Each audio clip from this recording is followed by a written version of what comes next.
Ambassador Minho walked slowly through the long hallway of the Galactic Council building. His black shoes made soft sounds on the smooth metal floor. The walls were tall and made of a strange blue crystal that glowed softly. He had walked this same path for 10 years now, but today felt different. Other aliens passed by him. Some looked like giant insects with many arms.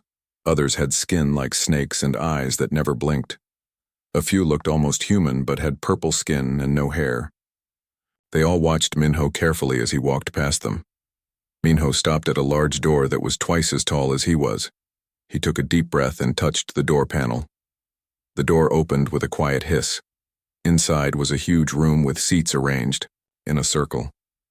In the center was a single chair where he would sit. The room was already full of aliens. They all turned to look at him when he entered. Minho could feel their fear. It had been 300 years since the last war, but they still remembered what humans could do when they were angry. He walked to the center chair and sat down. The seat was too big for him, made for larger alien bodies. This was done on purpose, to make humans feel small and weak. Minho did not let it bother him. Counselor Thekran stood up from his seat. He was 10 feet tall with green skin that looked like tree bark. His 4 arms moved as he spoke. "Ambassador Minho," he said in a voice that sounded like rocks grinding together. "We have called this meeting to discuss the human colonies." Minho nodded. "What about them?" "There are reports that humans are building new military bases. Some say you are making weapons again." Thekran's red eyes glowed brighter. "This would break the peace treaty." "Those reports are wrong," Minho said calmly. "We are building farms and schools, nothing more." Another alien stood up. This one looked like a giant bird with blue feathers and a sharp beak. "Then why do our ships detect strange energy readings from your worlds?" Minho smiled a little. "Because we use different technology than you do. Human power systems have always been different." The bird alien made an angry sound. "We demand to inspect your colonies." "No," Minho said simply. "The treaty says we control our own worlds. You control yours." The room became very quiet. Many aliens looked angry now. Minho could see them whispering to each other. He knew they were planning something, but he could not prove it yet. Far away on Earth, Director Hana stood in a cold room deep under the ice of Antarctica. The room was huge and filled with thousands of metal containers. Each container was as big as a car and glowed with a soft blue light. Inside each one was something that had been sleeping for 300 years. She walked between the rows of containers, checking the displays on each one. All the numbers looked good. All the creatures inside were still alive, still sleeping, still waiting. Her assistant walked up to her. His name was Dr. Taewon and he looked worried. "Director, we got a message from the Galactic Council meeting. Ambassador Minho thinks the aliens are planning something." Hana stopped walking and looked at one particular container. The display showed it contained something called Subject Alpha 7. Inside was one of Earth's most dangerous creatures, made even more dangerous by human science. "How long since we checked the emergency wake systems?" she asked. 6 months ago. Everything still works perfectly." Hana nodded and kept walking. She hoped they would never need to use those systems. The creatures sleeping in these containers had ended the last war very quickly. They could do it again if they had to. Back in the council chamber, the meeting was getting worse. More aliens were standing up and making angry sounds. They were all talking about how dangerous humans were, how humans could not be trusted, how maybe it was time to do something about the human problem. Minho listened to all of this without showing any emotion on his face. Inside, he was getting angry, but he did not let it show. These aliens had lived in peace for 300 years because humans had chosen to be peaceful. They seemed to have forgotten why that peace was so important. "We have decided," announced Thekran. "The Council will vote on new rules for human colonies. Rules that will keep everyone safe." "What kind of rules?" Minho asked, though he already knew he would not like the answer. "Limits on how many humans can live on each world. Limits on what kinds of technology you can use. And inspections by Council. Forces to make sure you follow these rules." Minho stood up slowly. The room became quiet again. When he spoke, his voice was very calm, but there was something dangerous in it. The treaty we signed 300 years ago was very clear. Humans would stop expanding and would keep our most dangerous allies sleeping. In return, you would leave us alone on our own worlds. That treaty is still in effect. Treaties can be changed, said the bird alien. Minho looked around the room at all the alien faces. They all looked so sure of themselves, so confident that they could push humans around. Yes, he said quietly. Treaties can be changed, but remember what happened the last time someone tried to change our agreements. The room became very, very quiet. Every alien in the chamber remembered the stories from 300 years ago. Stories about creatures from Earth that hunted through space itself. Stories about enemies that simply disappeared in the night. Minho walked out of the chamber, leaving the aliens to think about what he had said. The alarm started screaming at 3 a.m. on New Busan Colony. Farmer Ji-won woke up fast and looked out her window. The sky was full of strange lights moving toward the ground. They were not stars. They were ships. She ran to wake up her 2 children. "Minseo Hyejin, get up now," she shouted. The children were scared and confused. Outside, more lights filled the sky. These ships were huge and shaped like metal birds with sharp wings. "Mama, what is happening?" asked 6-year-old Hyejin. Before Ji-won could answer, the first explosion hit the city center. The ground shook so hard that pictures fell off the walls. Through the window, they could see a bright flash that turned night into day for a few seconds. Captain Kyung was on duty aboard the defense station above New Busan when the enemy ships arrived. His small crew had only 3 patrol ships to protect the whole colony. The attacking fleet had over 50 vessels. "Sir, they are not responding to our communication signals," reported his communications officer. "And sir, they are charging weapons." Kyung grabbed his radio. "All colony settlements, this is Defense Station Alpha. Enemy ships are approaching. Begin emergency evacuation now. This is not a drill." But it was already too late. The alien ships opened fire on the city below. Bright beams of energy hit the farming domes and residential areas. Where the beams touched, everything melted like ice in hot water. Down on the surface, Ji-won grabbed her children and ran toward the evacuation center. Other families were running too. Everyone was screaming and crying. Behind them, their homes were turning into pools of melted metal and burning plastic. An evacuation ship was waiting at the spaceport. It was an old cargo vessel that could carry maybe 200 people. There were over 3,000 colonists on New Busan. "Please, my children first," Ji-won shouted to the ship captain. Other parents were saying the same thing. Everyone wanted their kids to be safe. The ship captain, a man named Dongwoo, was trying to help as many people as possible. "We can take 50 more people, then we have to go," he said sadly. But the alien ships saw the evacuation vessel. They turned their weapons toward it. Dongwoo saw the energy building up in their weapons. "Everyone get on now," he yelled. The evacuation ship lifted off just as the energy beams hit the spaceport. The entire landing area turned into a crater of melted rock. If they had waited 10 more seconds, everyone would have died.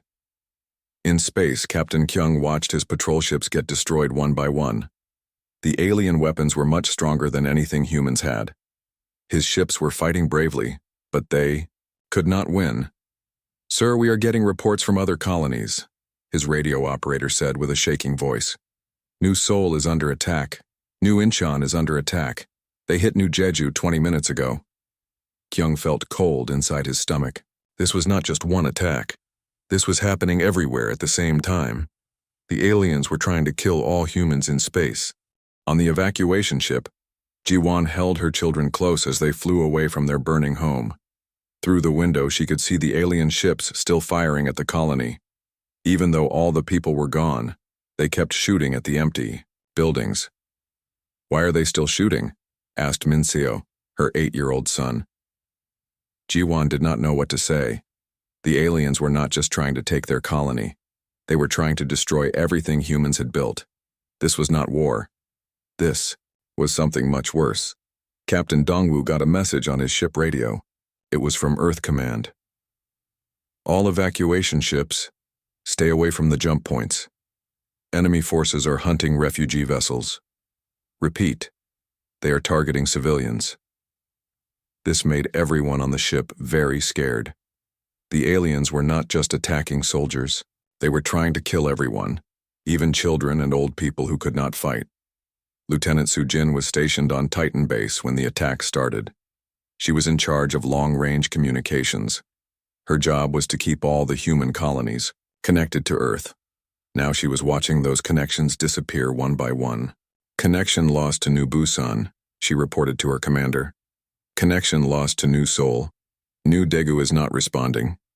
Each lost connection meant thousands of dead people.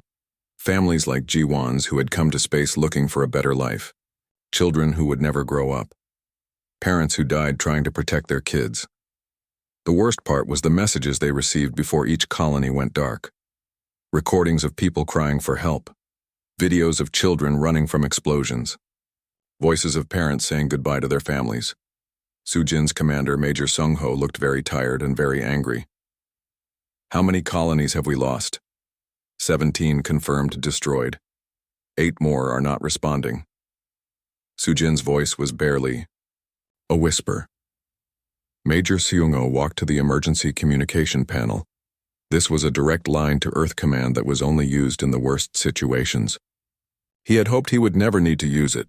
Earth Command, this is Titan Base. The aliens have broken the peace treaty. They are killing civilians, men, women, and children. This is not war. This is murder. The response from Earth came quickly. Titan Base, we understand. Send us all the data you have. Everything is going to change now. Sujin did not understand what that meant, but she could hear something dangerous in the Earth Command officer's voice. Something that had been sleeping for a long time was about to wake up. Director Hana stood in the deep underground facility in Antarctica. The room was so cold that her breath made small white clouds when she talked. She had been the keeper of this place for 20 years, but she had never hoped to use what was stored here. The facility was huge. It went down into the ice for almost a mile. Thousands of metal containers lined the walls, each one glowing with a soft blue light.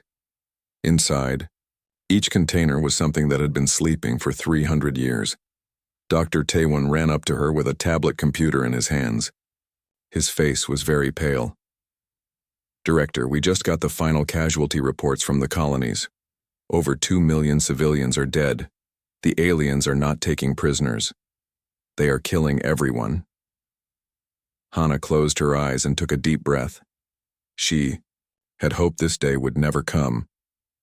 For 3 centuries, these containers had stayed sealed. The creatures inside had slept peacefully while humans tried to live in peace with the galaxy. Show me the authorization codes, she said quietly. Dr. Taewon handed her the tablet. On the screen were the emergency codes that only the highest leaders on Earth knew. These codes could wake up Earth's most dangerous children. Hana walked to the main control panel.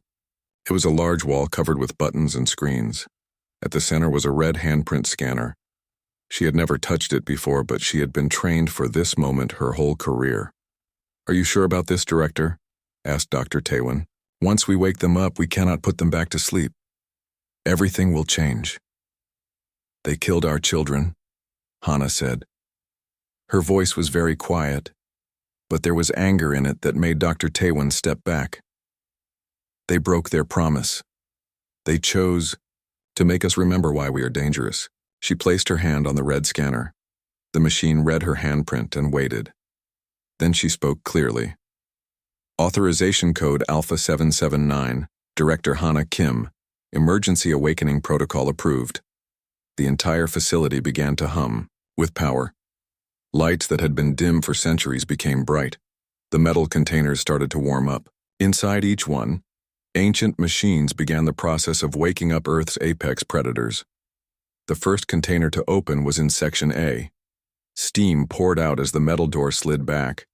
From inside came a low growling sound that made both humans step backward. 2 massive paws stepped out of the container, followed by a creature that stood 12 feet tall.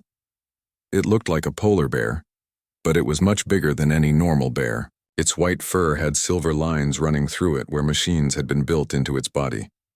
Its eyes were not the black eyes of a normal bear. They glowed blue with electronic intelligence. The creature looked around the room with those glowing eyes. When it saw Hana, it spoke through a voice box in its throat. "How long have I been sleeping?" 300 years, Commander Kangman, Hana replied. Even though this creature could kill her with one swipe of its paw, she was not afraid. It had been made to protect humans, not hurt them. "Why did you wake me?" the bear asked. "The aliens broke the peace treaty. They are killing our people." Commander Kangman's eyes grew brighter. "Then it is time to hunt again." More containers were opening now. From Section B came a pack of wolves, but these were not normal wolves either. They were as big as horses, with silver metal mixed into their black fur. Their leader was a female named Pack Leader Somin. Her eyes also glowed with electronic intelligence. "My pack is ready," she said through her voice box. "Who is the enemy?" "The bird-like aliens called the Veltar. They attacked our colonies without warning." The wolves made angry sounds. They remembered the Veltar from the old war. Those aliens had tried to destroy Earth itself 300 years ago. From Section C came creatures that looked like killer whales, but they had been changed to live in space instead of water. Their leader was Admiral Nara. Her body was covered in metal plates that would let her survive in the vacuum of space. "My pod remembers the Veltar," she said. "They taste like fear and lies." But the most frightening creatures came from Section D. These were the great white sharks that had been changed by human science. They were 30 feet long and could fly through space like ships. Their leader was Strike Commander Daiho. His entire body was covered in metal skin that could cut through starship armor. "The Veltar thought we would stay sleeping forever," he said. His voice sounded like metal scraping against metal. "They forgot that predators never truly sleep. We only wait." Dr. Taewon was shaking as he watched all these creatures wake up. "Director, are you sure we can control them?" Commander Kangman heard this and laughed. It was a scary sound. "You do not control us, little human. We choose to protect you because you are our pack. We are family." Hana nodded. "The aliens made a mistake. They thought mercy was weakness. They thought peace meant we had become soft. Now they will learn the difference between choosing not to fight and being unable to fight." All around the facility, more containers were opening. Bears, wolves, whales, sharks, and other predators that Earth had created were waking up.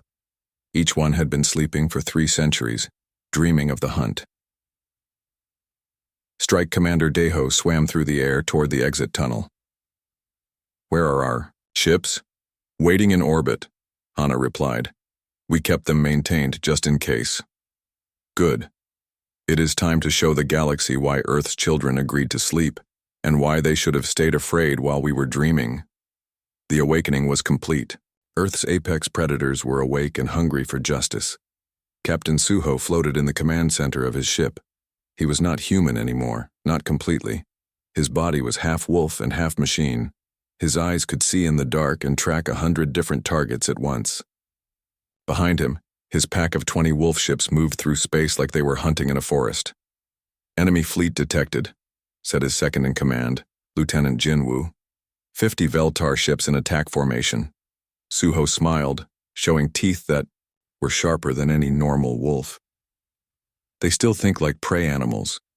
They group together when they are scared."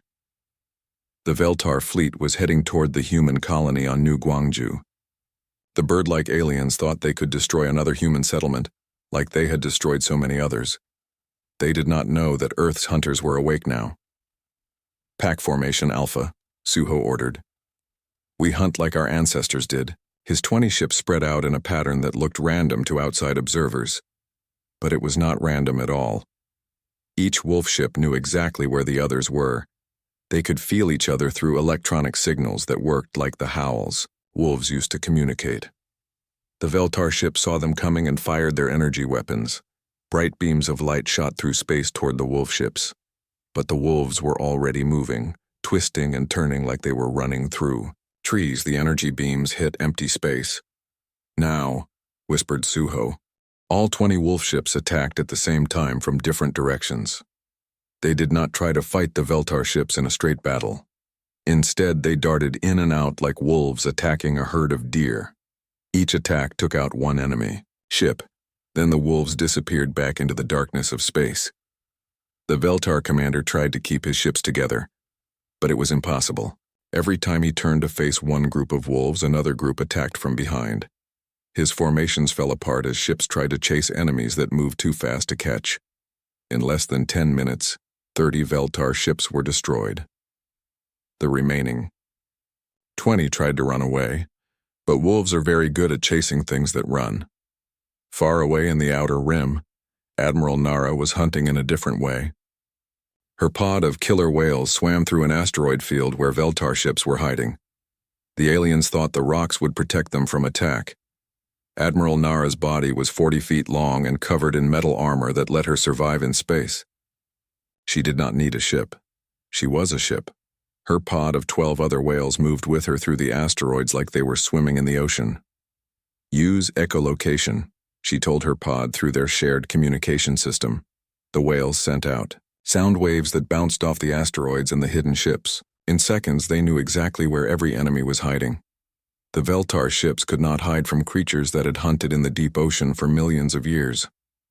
Target the leader first, Admiral Nara ordered.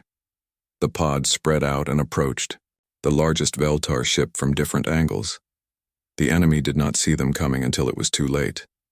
Admiral Nara hit the ship with her armored head, punching right through the hull.